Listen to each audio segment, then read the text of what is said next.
কিছুদিন আগে কেউ একজন প্রশ্ন করেছিল, তুমি একা কেন? আমি তার প্রশ্নটি শুনে একটু থমকে গেলাম। আবার সেই একই প্রশ্ন দ্বিতীয়বার করে উঠল। কি হলো?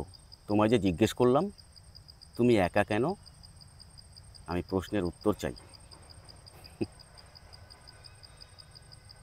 একটু হাসলাম,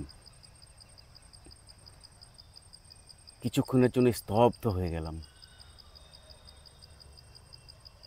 স্তব্ধ হয়ে যাওয়ার পরে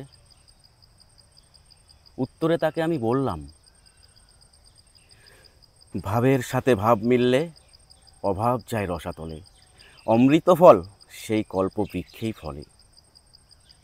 হয়তো আমার কারো সাথে ভাবের ভাব মিলেনি,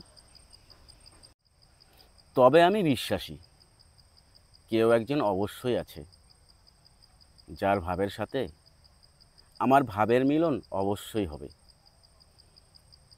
তবে কি বলতো, সময়ের অপেক্ষা। তাই আমি শুধু সময়ের অপেক্ষা করছি মাত্র।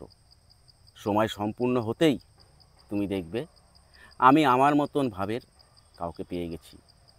আর সেদিন থেকে আমি চিরসুখী। আশা করি তুমি তোমার প্রশ্নের উত্তর পেয়ে গেছো।